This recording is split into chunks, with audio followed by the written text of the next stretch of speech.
Bienvenido. Welcome to Pasa on RadioLatinoTV.com. Well, it's Monday. Yes, it is. And here we are on President's Day. And we have a special program today for all of you loyal listeners out there on RadioLatinoTV.com. Fernando Zapari is having a well-deserved vacation.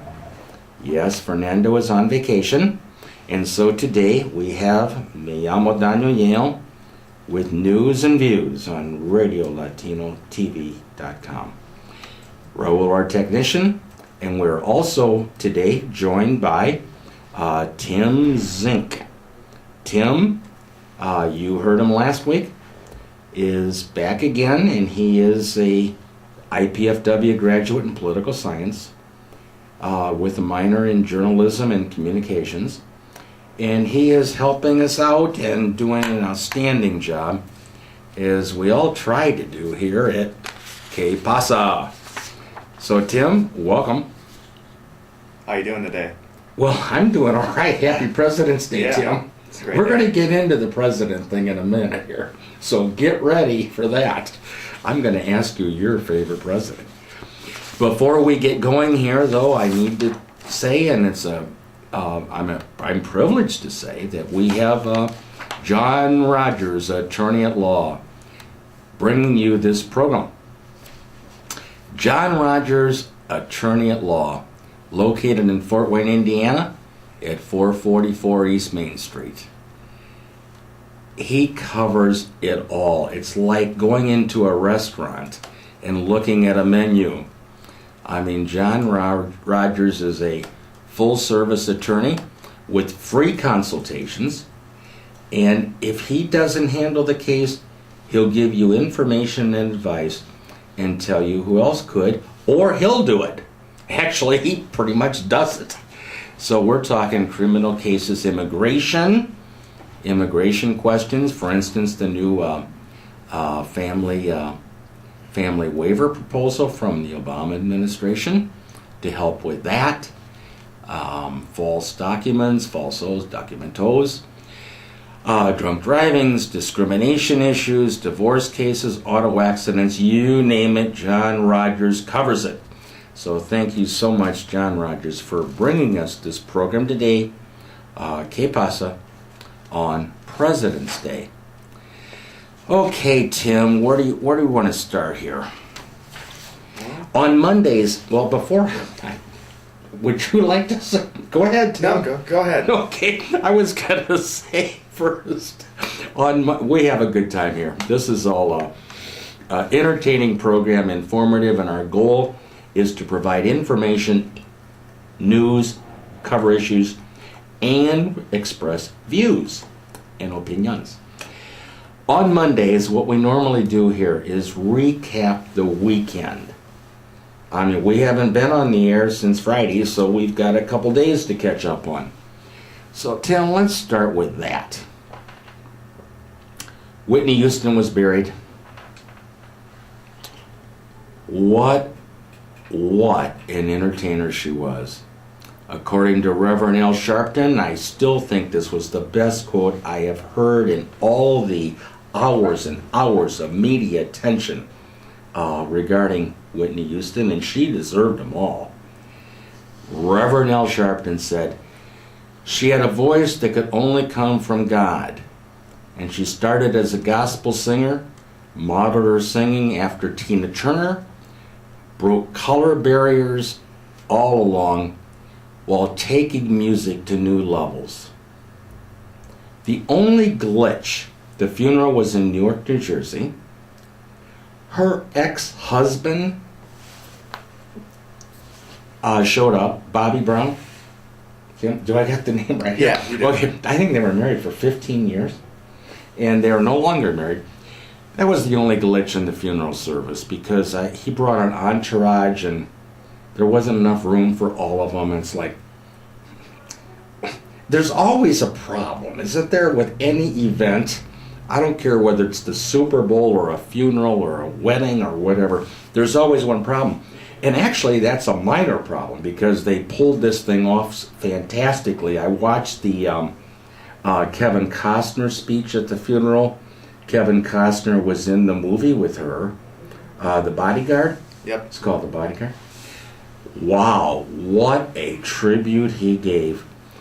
So the only glitch that I saw, the only flap, was her ex-husband showing up and with an entourage and not having enough room for them all in the church because the church was packed. Did you catch any of that, Tim? I actually didn't watch any of it. Well, that's okay. You can still comment. Well, with any event like this, there's a lot of, like any funeral, there's always a lot of emotion involved, so there's always a chance of any glitch to be magnified there. Isn't that true in life, Tim, or anything? I mean, in fact, there could be a glitch on this program, Pasa. There could be. There could be. Well, we've just started here. What else over the weekend? And we're coming back, by the way. I'm going to make a comment about Whitney Houston when we talk about the idea of having a parade in Fort Wayne for the Iraq veterans.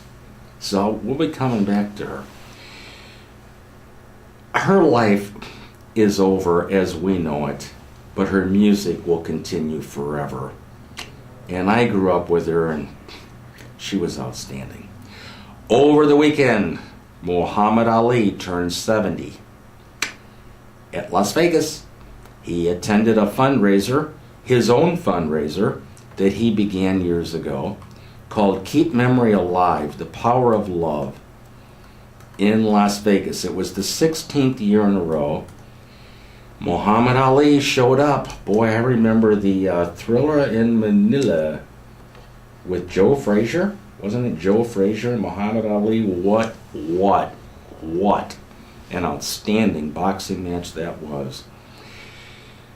He raised a lot of money, and it goes to both Cleveland, Ohio, and Louisville, Kentucky, for specialized care hospitals dealing with brains and memory and trying to prevent memory loss.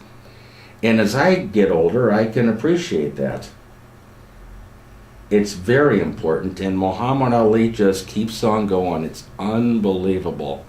So happy birthday, Muhammad Ali, 70. Boy, that's unreal. It's unbelievable the way that people, Muhammad Ali, I'll remember when he brought the torch to the Olympics and did the torch at the very end. And he had isn't it Parkinson's disease? And yes, he still was able to do it, even though you could see that he was having some problems carrying it.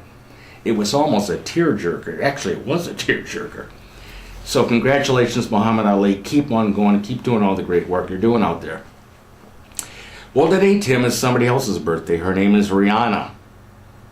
Can't believe she's 24 years old. For those of you who watch the Super Bowl, like 200 million people did worldwide, Rihanna performed at halftime with Madonna for the World Peace Celebration.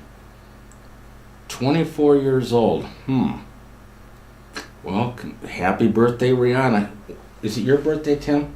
Because I've got a lot of birthdays to talk about here. No, my birthday was last month. But oh, we missed you. Yeah. Okay. But all right. Well, she's about a month younger than me. So. Oh, my goodness. Well, there you go. You just heard it. Now we know. Okay, Tim.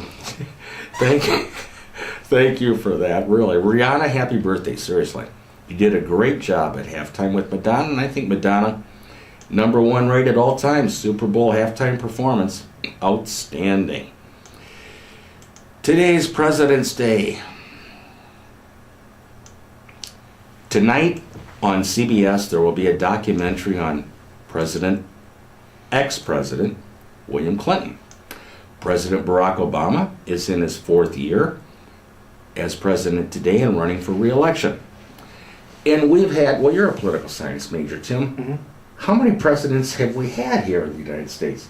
Well, we're on number 44, but there's 43 people. They count Grover Cleveland with his non-consecutive terms as 2 presidents.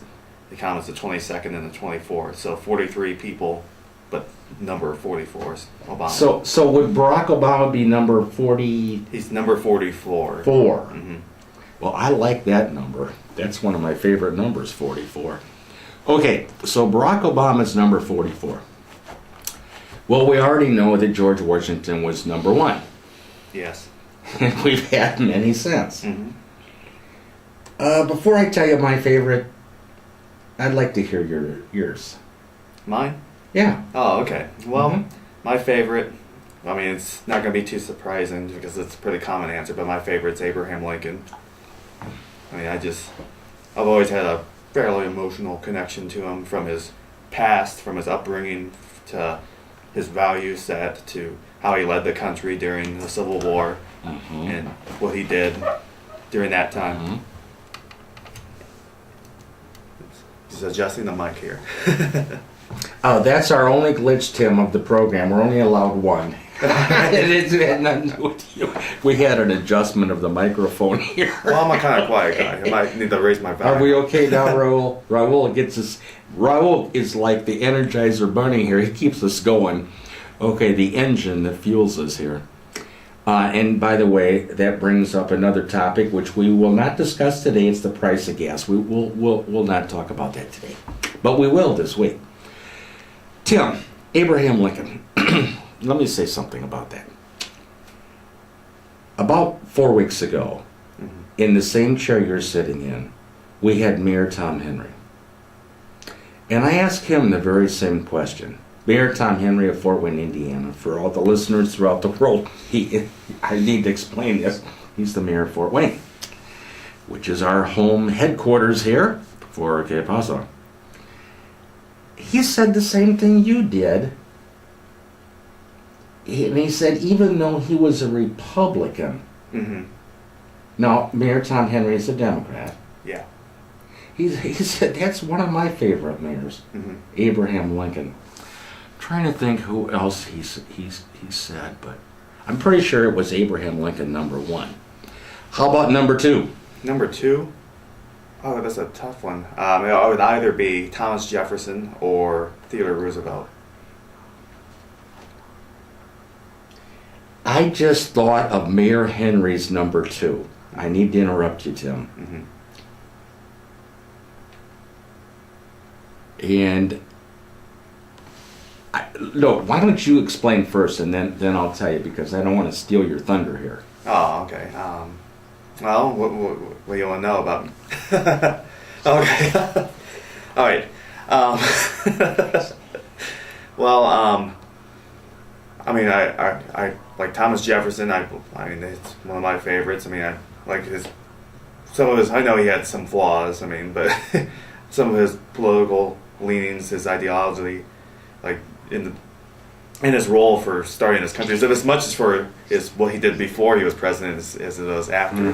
But well, one of the isn't Thomas Jefferson still considered one of the founding fathers? Yeah, I mean, along with Patrick Henry and the architects really of our Bill of Rights and our freedoms that we have today. And then Theodore Roosevelt. I mean, I don't know. I remember reading a book about him in high school, and was just I don't know, just had a connection with his personality and it's like some of the reforms that he led in the country, his antitrust acts and some of his progressive movements and things like that. I mean, it's always appreciated it, and plus his personality, and plus he was one of the first, I don't know, when the United States first burst onto the stage as a world leader. I mean, it was during his presidency. He was the first world leader that the United States had, really, because before then, presidents were kind of placeholders, except for Washington and Jefferson and Lincoln. For the most part, most of the power was in Congress,